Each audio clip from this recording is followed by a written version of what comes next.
欢迎再次收看《这样玩》。今天我们来到 Hyundai 的东海店，东海店在这里。那我在这里啊，我今天真的很兴奋，昨天几乎都没有什么睡，然后刚刚一收工就冲过来这里了。最主要的是我的 Ioniq， 我又再买一台。废话不多说，走了。哎，就终于交车了，恭喜恭喜！为什么会有这个啊？这是真的假的？真的，真的！哎，我真的买车买了10几年，我没有送过这个。第一次交车送水果，这可以折现吗？不好意思，他被打。OK， 好，那我们等一下就是去后方一样。虽然我已经很熟悉这台车了，那我们还是会需要清点一下。等下我们交车到底这次5N 给我们的什么东西 ？OK， 走吧，我们去后车厢。哇哦！现在我们看到吼，这是我们交车哦。除了刚刚那个水果篮之外，这个是蛮有趣的。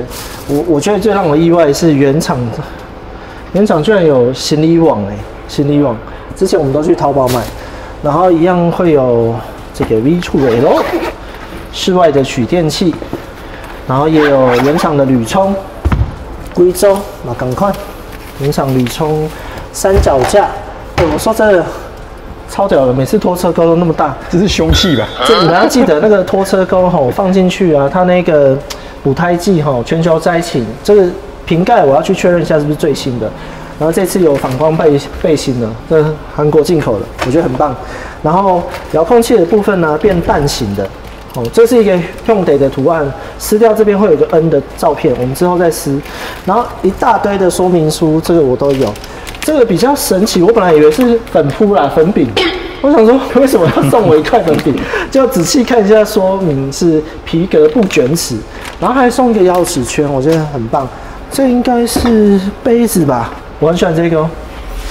你看，分享的茶杯，然后还有一个不锈钢，你就可以泡茶。泡茶之后你就倒在这个。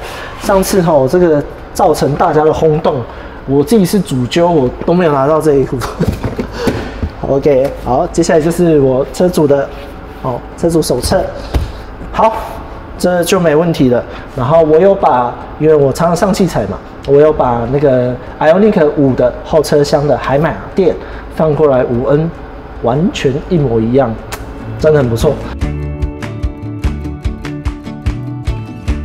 我要按喇叭，因为我每次买不知道为什么电动车的喇叭都会不灵敏。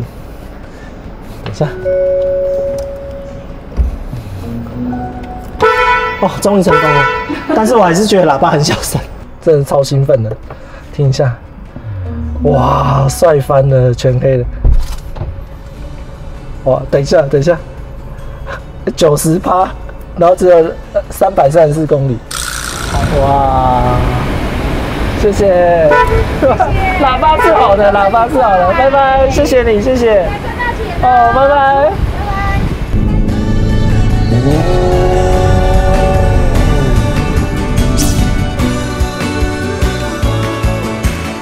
有没有很高级？对啊，哎，我已经开了这一台车，哦。这礼拜真的有够忙，因为真的是很 sorry， 我这礼拜我又肠胃炎，所以我那天交完这一台车之后我不知道为什么，可能是因为这阵子太忙了，然后我就肠胃炎。然后 Ioniq 5N 我认真的讲，这一台车我给它95分，这么高，真的很高，因为你想想看，一台车它可以像油车一样切换手拨片模式、手进档模式，就很像我们以前 VAG 一样，或宾士一样，手拨片降档跟升速的时候，它真的是回火声浪，一直啪啪啪啪啪啪，那种真的是。然后接下来你在亲朋好友想要一个人好好思考、享受车室内宁静的时候，你又可以设定成电车模式。简单讲一句话，小朋友才做选择，我2个都拿到了。对，它可以在电车跟油车之间切换。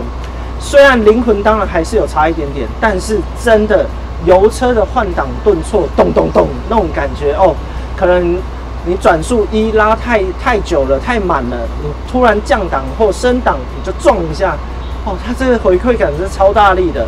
废话不多说，上车吧。首先大家都会很关心这一台的电耗如何，这一台电耗真的没有那么好，我必须要老实讲，它是84度电池哦，我开了1个礼拜了，其实说真的也很有趣诶，84度，结果我的电表啊，大家看一下，充满100%，369公里，而且这是表显，就是如果我今天遇到我恶劣天气，逆风顺风，然后用力的大脚油门，下雨天，这是369，可能真的有点尴尬。平均的电耗阶算漂亮了3.5，天哪！我已经开了300公里了。变成赛车椅到底有没有冷热通风椅？答案是有。你看这里是热椅，这里是冷椅，而且它还多给了方向盘加热哦。但是台中应该用不到，它还有后座加热哦。OK， 好，先跟各位讲一下，这是一个全新的系统5N，它不再是 Ioniq 5、Ioniq 6的界面。看好，点住它，有没有发现它跳起来了？所以就代表什么？它就像一个 APP 一样，我可以切换它的排序组合。有没有看到？重点来咯，往下刷，它还有个安静模式，显示器快速关闭，还可以分割画面。OK， 亮度、Auto 这里都可以调整，很快速的，而且很厉害是什么？你知道吗？它这里还可以给你有更多的选项，1、2、3、4、5、6，总共有6个 item， 它可以出现在快捷控制。当然，我打勾勾的它才会出现。完成。好，接下来我要跟大家讲N 模式的仪表板就非常的热血。它这次的洁净列啊，你看咯，它设计在这里。那首先我要先跟各位讲一下，记不记得 Ioniq 5的时候或6的时候，我们一般版本的时候有 Eco、Normal、Sport， 那一样是左上角去做切换。好，一样去左上角做切换。OK， 仪表板的部分呢，在这几个模式里面，然后我又很想要保有热血，我就可以选择有 Class 经典，好，然后 Simple， 接下来是 N 模式，帅不帅？超帅的，所以这是让人家会觉得很热血，很热血。我们在 Class 里面经典，好 Simple， 接 N 模式。它下面呢都还有 Style A、B、C 可以做选择。我们在 Class 里面有3种模式 ：A 模式、B 模式、C 模式。然后接下来我们再来看一下 Simple， 一样 A 模式，对，很好。然后 Class 模式。所以啊，其实如果你们想要很热血的话，很热血的仪表板，看到就高潮，那你就可以用。一般在家人的时候，我就会用 Normal 模式，然后接下来我就会把我的仪表板设定到 N。那最主要的部分，你们再看一下抬头显示器。好，抬头显示器它现在重新归零开始。那抬头显示器一样可以调整。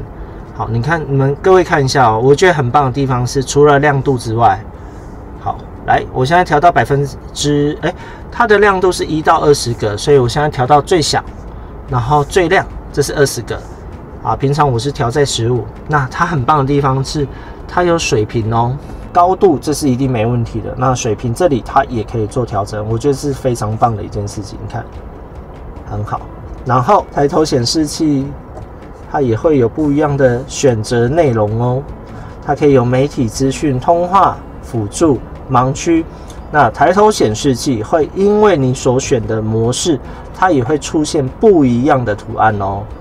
它的计量表完全不一样，这是一个很帅的一件事情。所以只要我进入 N 模式，那我也会得到不一样的。好，这个是一般的模式，然后接下来我们把它进入到 N 模式，马上就不一样了。有没有发现？我的自定义按钮，我会把这里。左侧的部分我会选取 N 模式 ，N 模式左边淡淡，好，左边淡淡。那我会选择这个齿轮，齿轮里面可以只选择两个模式。所以简单的说，如果我选了 N， 我才可以去选 Custom 1跟 Custom 2，只能选择这2个。好，这个习惯的部分只能选择这2个，所以它最多就支援2个 item， 1跟2，所以就看你自己想要怎么设定。那基本上我一定就是用 custom， 然后右边的部分，右边这淡淡这个，我会选成 N 模式的 E Shift， 它就会进入手自排模式。我可以进入手排模式，也可以自动让它跳档变成低档的模式。这在电动车里面是真的第一次看到，所以为什么我们会那么开心？就是它可以让我们 control 的东西更多了。那我们再来看一下方向盘上面有个 mode， 可是比较可惜的是，这一些设定方向盘上面的都没有办法再去自定义任何的动态设定，都是一些可能使用上的功能啊、私密模式啊、飞行啊。它其实有一个类似像专注模式，就是你可以进入到一个我不会显示任何的联络资料，也不会响起任何的电话。可是这个安静模式啊，其实还是会有启动盲点的哔哔声，它不会因此而消失。对，然后你也可以自定义这个音讯，但是这个音讯是在这里哦，完全不一样。那在 Ioniq 5上面的话，我会因为车速模式，我就把 item 关起来，我整个这边的萤幕就会消失。好，再开启一次。我录影的时候，我就是用这种方式。OK， 刚刚提到了我们进入 Custom 模式之后，进入 N 模式，记得我现在已经在这里了。好 ，Custom 1， 我会把我的数据跟你们讲。我的马达是2 Normal， 因为我不想要全输出。然后转向的部分，这就是方向盘转向的部分。那这边转向的部分我一样选2，悬吊的部分一样选2。当然你可以选到最低哦。红灯越多，代表你的设定越重。3颗全满是全出力，3颗全满是重量最重。它可以设定方向盘、悬吊，然后还有 ELSD， 接下来还有 ESC， 接下来还有HUD 的选项，就像我刚刚讲的嘛，赛道模式跟普通的感觉，然后还有你的声浪，声浪总共有3种，我们点进去性能选项，这些画面其实说真的，那是进入一个 N 的热血模式，但是在一般的市区道路，请不要这样使用，因为真的很危险，请你下赛道或者是在封闭式的道路，我们一定要特别提醒。好。我们一定会用到这个 N Shift， 为什么？我们启动它的时候就可以切换这2个画面，差别在哪里呢？一个就像电动车一样，会有 Auto 配头，也会有 I 配头。看到这里就是一样单踏板模式，或者是自动踏板模式。那我们切到手打档模式，一样用左右的拨片去控制它。如果你觉得自己开着好累哦，一直在手打档累了，那没问题，你就右边的拨片，你可以按住2秒，它就可以跳回来 D1。那 D1 它会自己衔接进档跟退档，所以你就不需要再去控制它。OK， 好，我们现在进入 N 模式里面，总是会听到很热血的声音，就是在这里。它一样有3种选项，一样可以按到关闭。那这个关闭为什么这边不可以选？你有没有发现这边是反黑的？有没有发现？那是因为我已经强制进入 Constant 的模式里面。那基本上它就是只能限定这3样。当然你也可以点进去齿轮。要记得一件事情，这一个，你们有没有发现这个有1到20，它是指车内的声音，这个才是车外的声音。车外有哪里？前面跟后面。前面的音箱跟后面的音箱。记不记得我刚刚讲了这一个选项？怎么没办法点选呢？好，那我就把我刚刚提到的 N1 Shift 就把它关掉。有没有关掉之后它就出现了？有没有发现我现在是这个没有亮灯，所以这边它就出现关闭。当然我这边如果我启动了，它就反黑。我启动了手排模式，它就反黑。好，这一点要特别注意一下，要不然很多人都说奇怪，为什么这边点不了？重点就是在于你有没有启动 N 的手排模式。OK， 这一台车啊，它一样有录影模式，然后我必须要称赞一下这一台5N 的软体，包括字型包括排序，整个美型设计又更加不一样了。你会发现下面很多的快捷键，可以让你做快速切换。我觉得这是一个很棒的一件事情。你进到这个页面之后，你可以快速切换，甚至连音乐你点进去都可以马上跳出来。我们一样可以去做缩小。好，接下来我们进入休闲模式，启动它之后，进入休闲模式，它有一个多用途调暗。好，你看一下哦，触碰萤幕在10秒后自动关闭。你有没有发现左边的萤幕自己熄灭啦？有没有很棒？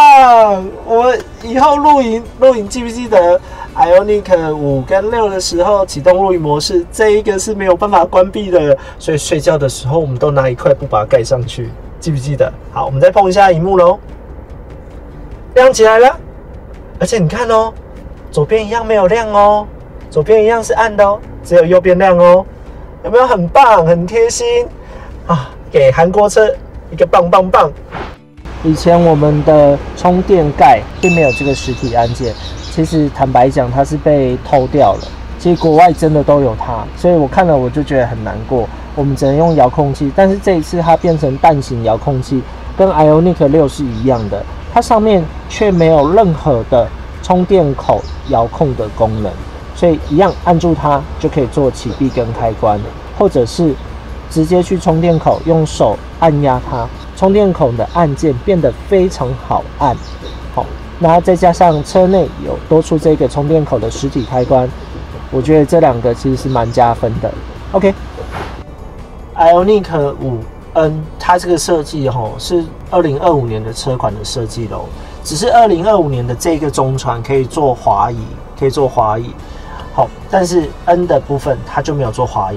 它的冷气，我必须要讲，它的冷气真的比较冷。莫名其妙，我都切24度哦，我没有办法，我真的没有办法切那个以前的那种22度都没有办法了哦，24度就真的很冷了。然后接下来它的摄影机的按键，以前 Ioniq 是在这里，然后它现在改来这里，所以刚开始我还找不到，想说奇怪，摄影机怎么不见了？我是不是要去哪里设定它？好，其实它这个中传的后面有没有大家看到这个平台？所以其实如果你之后有这种多媒体盒子你看要不要藏在这里，或者是私房钱可以藏在这里，毛巾可以藏在这里，这种概念，我觉得还蛮不错的这里其实可以用，可以善加利用它。要不然我们的置物空间其实说真的是变少了，真的有一点变少。像在这里用的话，我就会把我的手机丢在这里，可是我不会启动无线充电，因为 iPhone 的无线充电其实真的太慢。无线充电的模式虽然我把它关掉，但是我还是稍微带到，它可以出现3个橘灯的横亮，也可以选择第2个绿色的灯，然后是呼吸灯。其实这个地方我觉得也蛮贴心的，就是说，如果当你夜晚的时候，你这个人就是不喜欢任何的灯光，那你就可以用呼吸灯，因为绿色的或橘色的，每个人接受度不一样嘛，甚至你这里全部都可以关掉，变白灯，是不是都比较不会那么刺眼？那之前有提过，它这个设计跟 EV9 最新的设计一样，那时候我在 EV9 上面看到，我就觉得好惊艳哦，有多媒体又有充电。好，所以它这个孔可以辨别说，你可以设定一些多媒体的输入源。第2个选项就是可以同时有多媒体，也可以有充电功能。你看哦，这个设计我觉得很棒，它一样会有杯子的杯夹，一样很好放哦。而且它杯夹里面仔细看哦，这边有一个置物扣，它会收进去。好，你看哦，旋转。我跳音乐，我闭着眼。记不记得我们 Ioniq 5，我曾经说过那个中传，因为那个中传真的太好用了。然后虽然它现在设计成这样，其实它的置物空间，说真的稍微适应一下，但是在开车的时候其实还蛮舒服的。你的脚，你的右边膝盖，像我183，我脚比较长。我在踩踏油门的时候，我可以靠着这个软垫，还不错啦，虽然这个有点摇晃，然后我有时候开着开着我手就跪在这里。那中船呢，记不记得以前中船可以滑椅，对不对？它中央的扶手可以跟着我们调整嘛？那这时候怎么办？扣住它，5N扣住它，往前拉，有没有？一样可以滑椅，手肘一样可以傀儡，就这样开着车，多帅！然后来，它可以打开，我觉得东西是蛮深的，蛮大的，真的蛮大的，你就可以塞一些卡片夹。证件夹这些东西，我们把它放回去。好，你看哦，这个一样有做一个缓冲。这边呢，我发现呢，这个贴心的设计很好，它是可以让你放一些镜架啊、眼镜盒啊，甚至啊，你也可以做替换。这个平常用不到的，你可能这里放湿纸巾，所以打开的时候这样就很好拿取。其实这个蛮深的哦，我当初一直很害怕。这个置物空间，因为毕竟以前它可以放球鞋嘛，超大，是一个抽屉式的。现在这边呢也给你 LED 灯在这里了。然后比较可惜的是左边这里拍得到吗？左边这个应该是 USB， 国外其实应该这里是一个 USB 的储存装置。没办法，拔掉了，还是被拔掉了。好，看到这边的钥匙孔，这个钥匙孔啊，直接用你的钥匙，你的蛋形钥匙。它就没有办法有钥匙孔插在旁边，所以它有附给你一个蓝绿色的，它抽出来它就是实体钥匙。那实体钥匙，这个孔不是实体钥匙插得进去哦，只是让你合它的框，然后拨动它而已。所以你大概只插得进去0.5公分。那我已经拨动了，我也不会再把它上锁，我就可以打开它。很多人都问我这是发动中的状态，可不可以同时使用呢？我们现在插上它，有没有发现它变红灯了 ？OK， 拉下来就变蓝灯，插上它就变了，又变绿灯了，有没有？好，我们插它，没有问题，可以使用。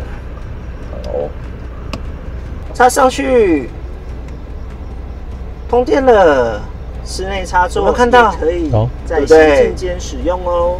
我们这一次的5N 呢，4个窗户哦，都是双层隔音玻璃，所以记不记得我曾经讲过，双层隔音玻璃只要一旦安装上去，有2个地方一定会优化，一个是高速公路的风切声，风切声几乎都听不太见的；第二个原厂的音响，我们来听一下就知道。这一台5N 它也有标配无线 CarPlay， 我已经连好了。所以等一下就是会投射我的 CarPlay 上去，重低音居然出来了，这是让我超意外的地方。这个就算是我坐在后座也很有感，真的对，这次真的很有感，真的很有感，重低音，所以5N真的是有用心。对，好，这次一样是 BOSS， 但是上次的 BOSS 真的蛮烂的，所以我就去地博改了音响，你们懂的。好，废话不多说，我一样把定位的部分拉到后面了。音调的部分高中低往下一样高中低这是我自己调的，随意调的，所以不代表好不好听，因为这是个人喜好的问题。那它这边一样会有一个迎宾模式，就是刚刚红色指针一刷这种感觉。对，我觉得当然这个我都会把它关掉。对，但是迎宾音效我一定会打开，因为太有热血感了。对，然后接下来收音机也会降噪，然后你4种声浪音效，驾驶辅助的部分这次很可惜没有办法调到0，为什么？调到0的时候，方向盘会变成震动模式，这部分真的很可惜。方向盘这次没有震动模式，所以当大家都在熟睡的时候，盲点或者警告声，它一样会有最低的音量，这是很可惜，没有办法用震动。我觉得5N 呢很棒的一点是，它给了我们一个特斯拉高阶车 Model X 才会有的一个功能，在空调系统里面，空调功能点进去有一个空调自动干燥，这个干燥功能我们没有办法每一次都启动，但是只要你开车开一段时间，你熄火了，它就会自动继续送风，吹半个小时。还记不记得以前在油车时代，我们会把 AC 这个功能先取消它，因为我快到家了，我快到目的地了，我想要让我的冷气的管路水汽不要那么多，让它变成送风。我那时候就会先把 AC 关掉，让它车子让油车变成送风的状态。那这个功能我觉得非常贴心，所以我们到家了，我们再也不用去把 AC 关掉。5N 它也给你了。这一次的 Ioniq 5的萤幕画质非常好，它真的就是跟 EB9 一样。EB9 的画质啊，你们仔细看一件事情呢，我开到比较暗的地方，你看一下这里有没有发现有一个三角形？其实车头车尾它都有哦。它很厉害，它这一次的萤幕亮度在晚上的时候也非常非常的亮，萤幕的亮度，而且是非常舒服的。灯的部分，因为它散热做了大幅度的加强，所以它有2个闸门设计。它其实这里也有一个闸门，有看到吗？那这里也有一个闸门，所以 Ioniq 它只有1个闸门，但是它这里有第2个闸门。其实，在还没有入手5N 这台车之前，我也没有办法知道说，为什么这一台车子那么的有话题性？其实功能真的太多了。我到目前为止南洋它也没有给我们电子手册，它有线上手册而已，我只能靠它，所以我到目前为止都还是带着它，真的是没有办法的一件事情。我觉得5N呢，它让我回到一个我在开燃油车 VAG 的感觉。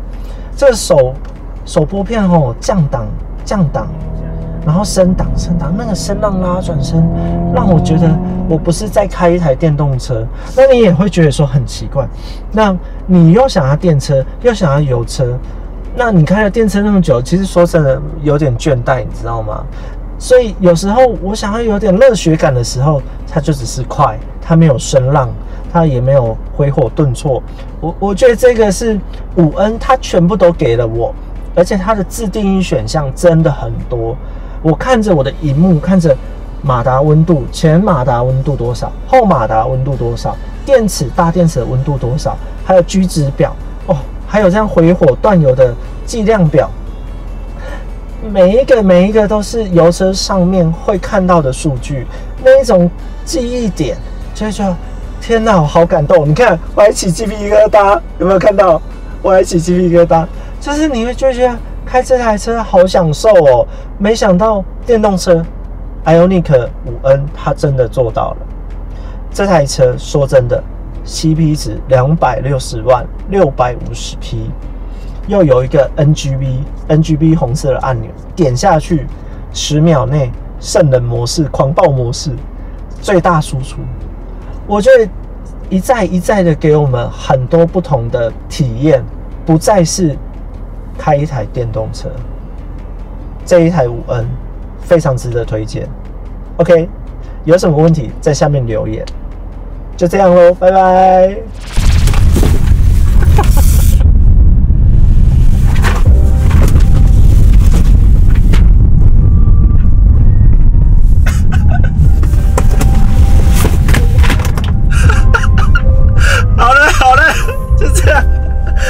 头晕了，太久没闪了，我差点撞玻璃。